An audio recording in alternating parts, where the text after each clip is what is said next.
Hi guys, I'm Jan from Initiate ID, and this is an unboxing of something that you could read in the title, so just stay tuned for that.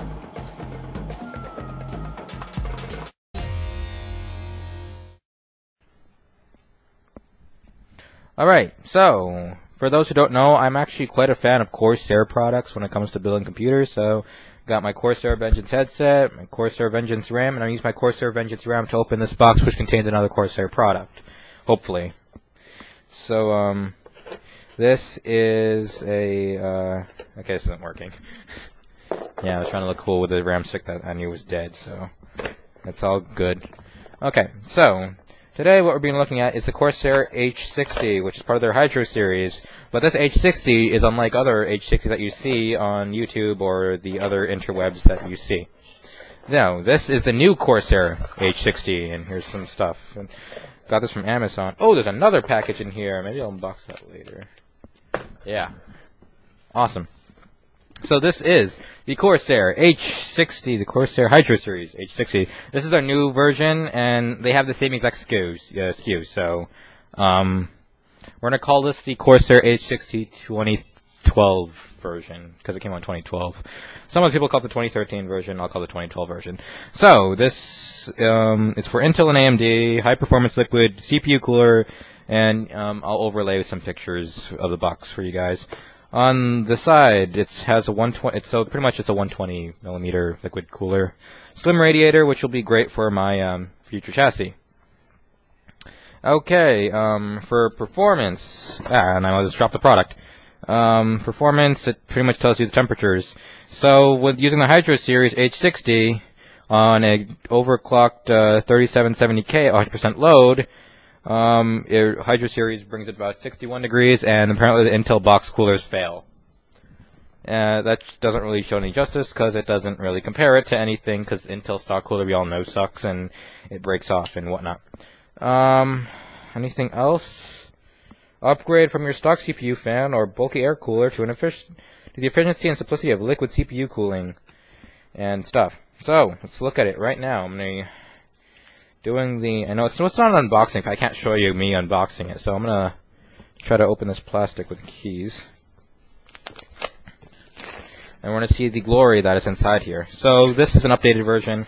There are some key improvements to this as opposed to the original Corsair H60.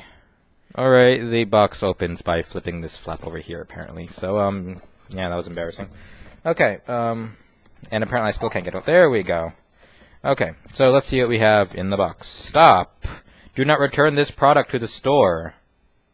For technical support or customer service, contact Corsair customer service directly.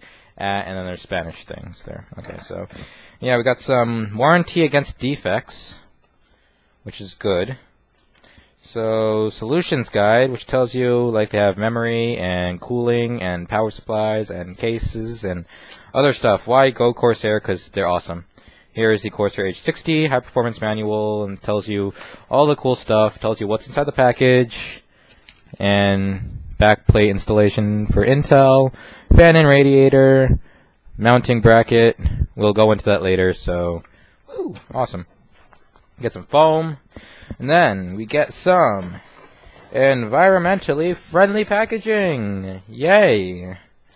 Because I take an environmental class of some sorts, and it's really annoying. Alright, so before we go into the CPU cooler itself, we're going to go into the various accessories and whatnot that it comes with. So, and here we have our backplate that I can't seem to get out in a very efficient manner. And I ripped off the other side. Alright, so we have our backplate. Awesome. And then we have our Intel, mechanism for mounting. Awesome. And then we also have our AMD mounting of some sorts.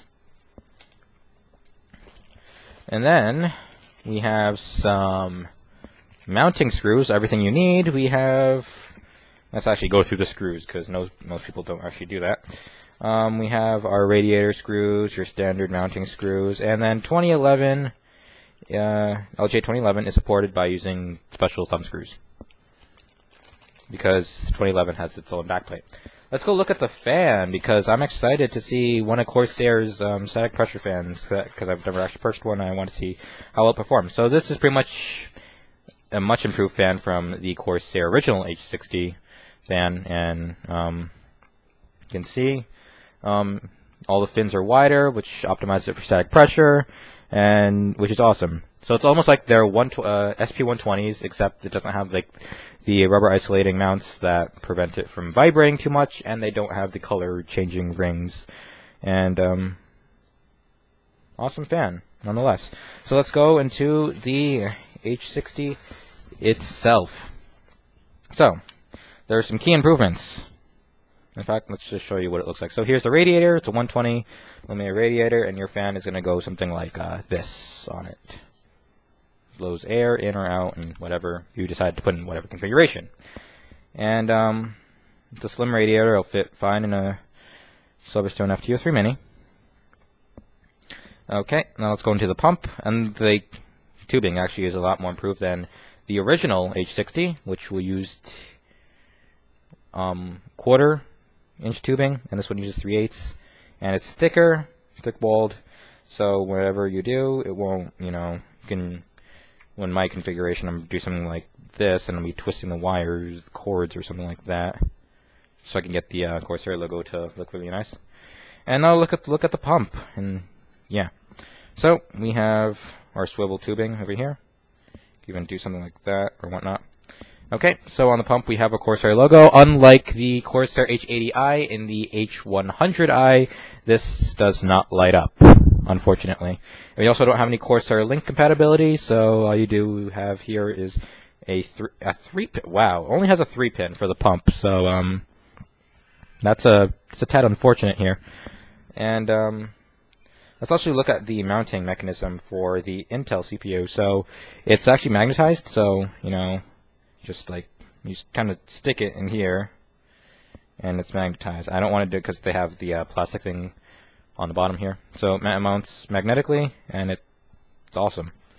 Also on the bottom you have high quality thermal paste. This is from Coolit, so it is a square form factor, as opposed to their Corsair H70, H50, and their H90 and H110, which use the Acetec round pumps.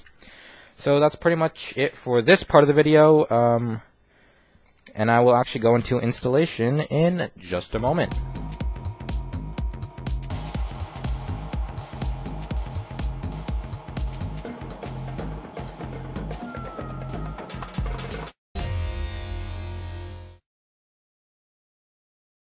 Improvements to this as opposed to the original Corsair H60.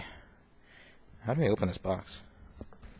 Okay, this is going to be either really interesting or really interesting, because I have no idea how to open a box, apparently. Okay, apparently it opens this way. Yeah, I'm trying to figure out how to open this box, but it's apparently not that easy. And I don't want to rip the box either. Okay, I'm going to do this off camera.